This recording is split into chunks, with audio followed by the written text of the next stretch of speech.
Hi folks, and welcome into Great Gadgets and Gizmos. I'm your host Lou Caputo, and this is part 2 of our discussion on the Canon T2i camera, otherwise known as the 550D. Now, we talked about earlier about how great this camera is for shooting video, which it is, great for shooting stills, has a lot of wonderful features and benefits, but if you're someone who's going to be shooting a lot of video, someone who's getting into videography, maybe you're a professional out there, there are some things you're going to want to pick up for this camera you're going to need to really use it out in the field, because we found in our experience that there's a lot of great things it does. Makes a beautiful picture, great depth of field, interchangeable lenses, 18 megapixel CMOS sensor, all fantastic. But when you're shooting professional video, it makes you a little bit crazy out in the field. So to overcome all that, there's some accessories you're going to want to add to this camera. Let's start at the front of the camera right here. The first thing is going to be a matte box. Now, this particular matte box you see right here, we got from a company in India, believe it or not, called Cine City. Didn't pay a whole lot of money for this, maybe I think less than $200 or right around $200. It is a beautiful full-size matte box. It fits on 15 millimeter rails right here, and I'll tell you about those in a second as well. But the nice thing about this is it has a French flag built into it right here, so if you're getting some reflections from the sun, some lens flare, or a flare off of one of the lights on the set, you can use the French flag right here to block that. You also have 2 filter plates right here. You can pull these out, and it allows you to put square filters in this, 4x4 filters, typically a neutral density filter or 2, or polarizing filter or something of like that nature when you're shooting video. The next thing behind that right here is a follow focus. Now, we got this from a company called Indie System. Again, great deal, find them on the internet. And the way this works is very simple. It also mounts to the rail system, which, P.S., we also got from Indie System. These are graphite rails right here, 15 millimeter, pretty much the standard out there.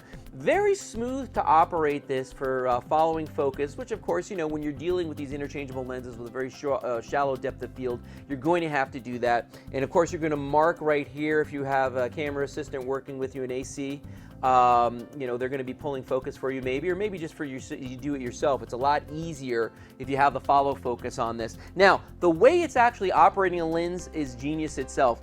These are called snap rings, and what's really cool about these is they're magnetic. They come apart, you put them around your lens, and then they snap together. You get a 5-pack of these in various sizes. These are also from Indie System, and I am very happy with these. These work remarkably well, fit right around the lens of the various size lenses, and does a great job working in conjunction with the follow focus you see right here.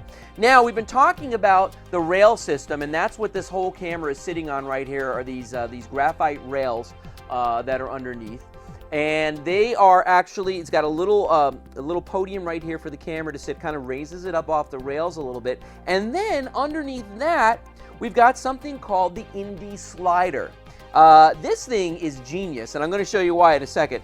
It has a pistol grip on it right here, so you can very quickly and easily position the camera any way that you need to. Very, very simple to do. It's not great for panning or tilting or anything like that. I mean, it's okay, but that's not what the purpose is. The purpose is to get the camera where you want it and lock it in position. But the big deal is the slider right here, okay? The thing about this slider is this is very smooth for getting your tracking shots. Instead of bringing out a full-size dolly onto the set, you can very easily use this to get beautiful tracking shots. It's really effective if you have some foreground elements and you're moving the camera back and forth. It looks absolutely spectacular. Very easy to use, very easy to set up. It is well made as well, not very expensive, again from Indie Systems, and this will also mount on a tripod. So you can set this up in your tripod and have your own little dolly sitting out there on top of the tripod, which is great. Now, the last thing I want to show you on the camera itself is right up on top here, and it's a Rode microphone, okay? There are microphones built into this camera. They are not fantastic. And because this has a 3.5 millimeter jack in here, you can't really use any of your professional microphones with XLR inputs. So you've got to find a microphone that has this little phono jack. And this one does. It's made by Rode. It's a good shotgun microphone. It's not great, but it's a good shotgun microphone. Works off of a 9-volt battery because this camera does not have phantom power. And has a little shock mount on here, and it does a pretty decent job. For if you're just going out getting that sound, or if you want reference audio when you're working with another audio device. I'm going to spin this back around to the front so you can see that, and I want to talk about audio a little bit more. This is a device, it's called the Tascam audio receiver right here. It's actually a recorder. It's a flash recorder. And what's really cool about this is it records to SDHC cards just like the camera does. It will record hours and hours and hours of incredibly high quality audio, up to 48 kilohertz.